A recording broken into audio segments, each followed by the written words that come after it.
आज हम बनाएंगे इम्यूनिटी बूस्टर बहुत ही टेस्टी और बहुत ही हेल्दी लड्डू। इसके लिए मैं एक कढ़ाई में 2 से 3 चम्मच देसी घी डाल रही हूँ। अब मैंने यहाँ पर लिया है गोंद हमने यहाँ पर 100 ग्राम लिया है। तो घी भी मेल्ट हो गया है।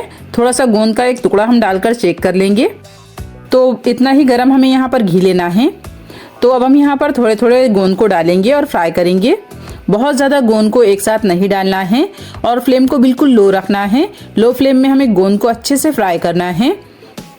अगर हम इसे मीडियम फ्लेम में या हाई फ्लेम में फ्राई करेंगे तो गोंद बाहर से तो फ्राई हो जाएगा लेकिन अंदर से कच्चा रह जाएगा जो खाने में दांतों को चिपकता है। तो इसे बिल्कुल लो फ्लेम में आप फ्राई कीजिएगा। तो गोंद फ्राई हो गया है तो इसे निकाल लेंगे। तो गोंद को इस तरह से चेक कर लीजिएगा। तो चम्मच से तोड़ने पर यह आसानी से टूट रहा है, यानी कि हमारा जो गोंद है वो अच्छे से फ्राई हो गया है। तो फिर से हम 2 चम्मच घी डालेंगे और थोड़ा थोड़ा करके गोंद को फ्राई करना है।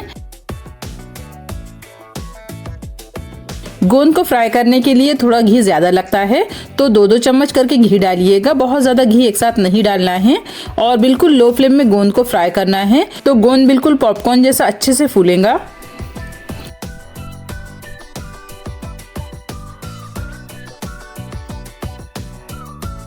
तो सारे गोंद को मैंने अच्छे से फ्राई कर लिया है। अब हम उसी कढ़ाई में डालेंगे 1 चम्मच घी और अब मैंने यहाँ पर लिया है सूखा नारियल जिसे मैंने ग्रेट करके ले लिया है। आप चाहे तो नारियल का बुरादा भी ले सकते हैं। तो नारियल मैंने यहाँ पर 250 ग्राम लिया है जिसे मैंने ग्रेट कर लिया है। तो नारियल को भी हम लो टू मीडियम फ्लेम में ही भुनेंगे। यहाँ पर जो क्वांटिटी है वो मैं अपने हिसाब से बता रही हूँ, आप अपने हिसाब से भी क्वांटिटी ले सकते हैं। तो इसे हमें चलाते हुए भूनना है क्योंकि जो नारियल है वो काफ़ी जल्दी जलने लगता है। तो चलाते हुए ही भूनिएगा। तो कुछ देर में ही हमारा जो नारियल है वो अच्छे से भून गया है। तो इसे भी हम निकाल लेंगे एक बाउल में। अब हम फिर से उसी कढ़ाई में डालेंगे 1 चम्मच घी और मैंने यहाँ पर 1 कटोरी बादाम लिए हैं। वजन में अगर आप नाप कर लेंगे तो 125 ग्राम ये बादाम है और 125 ग्राम ही मैं यहाँ पर काजू ले रही हूँ। तो हमें इसे अच्छे से चलाते हुए भूनना है। अच्छे से भुनेंगे ताकि हमारे जो बादाम है वो भून जाए, ताकि हमारे लड्डुओं की शेल्फ लाइफ बढ़ जाए। तो बहुत ज़्यादा इसे भुनने की ज़रूरत नहीं होती है, हल्का हल्का ये ब्राउन हो गए हैं, बस इतना ही भुनना है। इसे मैंने निकाल लिया है। अब हम यहाँ डालेंगे आधा चम्मच देसी घी और मैंने यहाँ पर चारोली ली है। इसे चारोली भी कहा जाता है, चिरौंजी भी कहा जाता है, आप जो भी कहते हैं कमेंट बॉक्स में ज़रूर बताइएगा। तो इसे भी हम थोड़ा सा भून लेंगे। बहुत ज़्यादा ड्राई फ्रूट को भूनना नहीं है वरना ये जलने लगेंगे। अब यहाँ पर थोड़ा सा घी मैं और डाल रही हूँ, आधा चम्मच से भी कम है। और मैंने यहाँ पर लिए हैं 80 ग्राम मखाने। मखानों को भी हम घी में अच्छे से रोस्ट कर लेंगे। मैंने यहाँ पर बहुत ही कम घी का यूज़ किया है। तो मखानों को चलाते हुए हम अच्छे से भून लेंगे। तो मखाने हमारे भून गए हैं तो इसे भी मैंने निकाल लिया है। इस तरह से आप चेक कर लीजिएगा, ये आसानी से टूट रहे हैं। तो मखाने हमारे अच्छे से भून गए हैं। अब मैंने यहाँ पर 1 चम्मच खसखस ली है, यानी कि पॉपी सीड्स। इसे भी हम हल्का सा भून लेंगे। मैंने यहाँ पर घी वगैरह नहीं डाला है, ऐसे ही भुना है। अब मैंने यहाँ पर थोड़े से पंपकिन सीड्स और पिस्ता लिए हैं तो इसे भी हम भून लेंगे। यहाँ पर जो ड्राई फ्रूट है वो आप अपने हिसाब से ले लीजिएगा, जो भी आपके पास है, या जो नहीं है वो आप बिना डाले भी बना सकते हैं।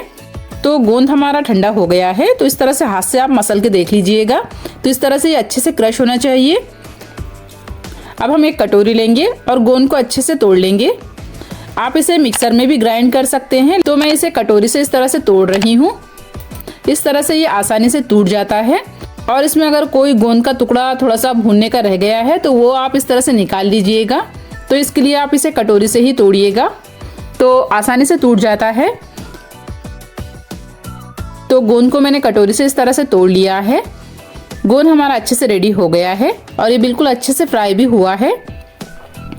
अब जो हमने काजू और बादाम लिए थे उसे हम दरदरा सा ग्राइंड कर लेंगे। तो काजू और बादाम को मैंने दरदरा ग्राइंड कर लिया है और जो सूखा नारियल हमने भुना था उसे भी हम थोड़ा थोड़ा डालकर मिक्सी में ग्राइंड कर लेंगे। दरदरा ही ग्राइंड करना है, बहुत ज़्यादा फाइन नहीं पीसना है।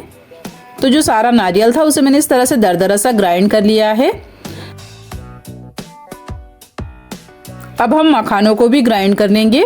तो थोड़ा थोड़ा करके ग्राइंड कीजिएगा। तो तो मखानों को हल्का दरदरा रखना है, बहुत ज़्यादा फाइन नहीं पीसना है। तो सारी चीज़ों को मैंने एक बड़ी सी परात में निकाल लिया है ताकि हमें मिक्स करने में आसानी हो। तो मखानों को भी हम डाल देंगे परात में और इसी में हम डाल देंगे गोंद को जिसे हमने अभी तोड़कर रखा है, और साथ ही में काजू और बादाम को भी डाल देना है। और जो चिरौंजी है उसे भी हमने डाल दिया है। इसे हम मिक्स कर लेंगे, अच्छे से मिक्स कर लेना है ताकि सारी चीजें आपस में अच्छे से मिल जाए। ये लड्डू इम्यूनिटी बढ़ाते हैं और जिन महिलाओं को हमेशा थकान रहती है उनकी थकान भी दूर होती है। आप इन्हें बच्चे बड़े सभी को खिला सकते हैं, और अगर आपके बच्चे हॉस्टल वगैरह में रहते हैं तो उन्हें भी आप ये बनाकर दे सकते हैं। रोजाना एक लड्डू खाएंगे तो आप सेहतमंद रहेंगे। तो चलिए, हमने एक कढ़ाई में 2 चम्मच घी डाल दिया है। अब हम इसमें डालेंगे गुड़। तो यहाँ पर मैंने 350 ग्राम गुड़ लिया है। तो आप यहाँ पर 350 से 400 ग्राम के बीच में गुड़ ले लीजिएगा। आप अपने हिसाब से थोड़ा मीठा कम ज्यादा कर सकते हैं। हल्का सा गुड़ को घी में मिक्स कर लेंगे। अब हम इसमें डालेंगे पानी। तो यहाँ पर मैंने 1/4 कप पानी डाल दिया है और 1 टेबल स्पून और डालेंगे, यानी कि आप 5 टेबल स्पून पानी समझकर चले। और इसे हमें अच्छे से मिक्स कर लेना है। पानी डालकर इसे पकाएंगे तो हमारे जो लड्डू है वो ज़्यादा टाइम के लिए अच्छे रहेंगे, हार्ड नहीं होंगे। तो हमें गुड़ को अच्छे से मेल्ट कर लेना है। चलाते हुए गुड़ को मेल्ट करेंगे और गुड़ को हमें छोटे टुकड़ों में कट करके डालना है जिससे कि गुड़ आसानी से और जल्दी मेल्ट हो जाए।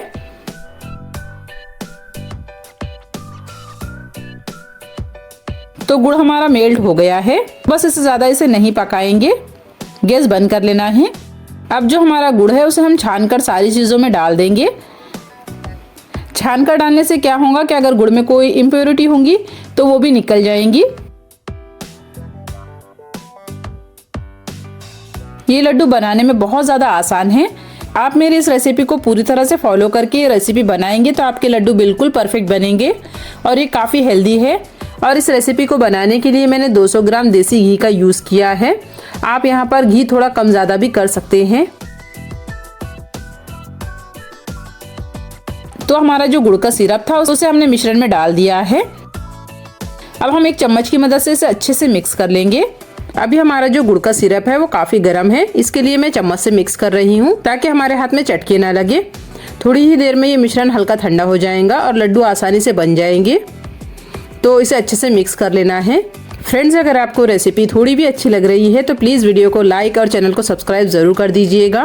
और आप मेरा ये वीडियो किस शहर से देख रहे हैं कमेंट बॉक्स में ज़रूर बता दिया करें। हमें आपके शहर का नाम जानकर बहुत ज़्यादा खुशी होती है। या आप देश और दुनिया के अलग अलग जगहों से हमारी ये वीडियो को पसंद कर रहे हैं। ये लड्डू बनाते वक्त आपको बिल्कुल भी दिक्कत नहीं देंगे और ना ही ये सख्त होंगे। बिल्कुल भी कोई टेंशन आपको इससे बनाने के लिए नहीं होगा। तो सारी चीज़ों को मैंने अच्छे से मिक्स कर लिया है। अब हम इसके लड्डू बना लेंगे। तो आपको जितने बड़े बनाने हैं आप उस हिसाब से यहाँ पर मिश्रण लीजिएगा। मैं मीडियम साइज में बना रही हूँ। तो जो पंपकिन सीड्स और पिस्ता हमने लिए थे उसे आप इस तरह से लड्डू में लगा सकते हैं या फिर सारे मिश्रण में डाल दीजिएगा। तो लड्डू को हल्के हाथ से दबाते हुए बनाइएगा, आसानी से ये लड्डू बन जाएंगे। और जो खसखस को हमने भून कर रखा था उसे इस तरह से लड्डू के ऊपर लगा दीजिएगा। आप चाहे तो मिश्रण के साथ भी मिक्स करके डाल सकते हैं, पर इस तरह से हमारे जो लड्डू है वो दिखने में अच्छे लगेंगे, इसके लिए मैं ऊपर से लगा रही हूँ। रोजाना एक लड्डू खाएंगे तो जोड़ों का दर्द, कमर दर्द और नजर की कमजोरी दूर होगी। तो आप इस तरह से लड्डू को अच्छे से हल्के हाथ से दबाते हुए बनाइएगा, आपके लड्डू बिल्कुल परफेक्ट बनेंगे। मैं आपको यहाँ पर कुछ लड्डू बनाकर बता रही हूँ, इसी तरह से आप बनाइएगा। बिल्कुल परफेक्ट लड्डू की रेसिपी है। मैंने यहाँ पर गोंद और मखाने दोनों का यूज़ किया है। अगर आप दोनों में से कोई एक नहीं डालना चाहते हैं तो आप बिना डाले भी बना सकते हैं। आप चाहे तो सिर्फ मखाने से बना सकते हैं या फिर सिर्फ गोंद से भी बना सकते हैं। तो लड्डू हमारे इस तरह से बनकर रेडी हो गए हैं। आप देख सकते हैं लड्डू बहुत ही अच्छे बने हैं और ये बहुत ज़्यादा टेस्टी है। बिल्कुल परफेक्ट रेसिपी है और ये बहुत ही हेल्दी टेस्टी लड्डू है। तो इस तरह से मैंने सारे लड्डू बनाकर रेडी कर लिए हैं। लड्डू बनाना बहुत ज़्यादा आसान है। मेरी इस रेसिपी को देखकर आप बिल्कुल पहली ही बार में परफेक्ट लड्डू बना लेंगे और ये बहुत ज़्यादा हेल्दी टेस्टी लड्डू की रेसिपी है। आप इसे रोज़ाना खा सकते हैं, ये बिल्कुल भी आपको कोई परेशानी नहीं देंगे। आप इसे महिलाओं को डिलीवरी के बाद भी दे सकते हैं, बच्चे बड़े सभी इसे खा सकते हैं। सर्दियों में आप इसे रोज़ाना और अगर गर्मियों का मौसम ज़्यादा है तो आप हफ्ते में 2 या 3 बार इसे खा सकते हैं। इन लड्डुओं को आप एक बार बनाकर 1 महीने तक आराम से खा सकते हैं। ये बिल्कुल भी खराब नहीं होंगे। सिर्फ आप इसे एयर टाइट डब्बे में रखें या फिर जिपलॉक बैग में भी आप इसे रख सकते हैं। तो मैं आपको इसे तोड़कर भी दिखा देती हूँ। तो आप देख सकते हैं बहुत ही सॉफ्ट हमारे लड्डू है। तो आपको मेरी आज की लड्डू की रेसिपी कैसी लगी कमेंट में ज़रूर बताइएगा। और आप मेरा ये वीडियो किस शहर से देख रहे हैं ये भी ज़रूर बताएं। वीडियो अच्छा लगे तो लाइक शेयर कर दे और अगर आप चैनल में नए हैं तो चैनल को भी सब्सक्राइब कर ले। मिलते हैं एक और ऐसी ही आसान और मज़ेदार सी रेसिपी के साथ।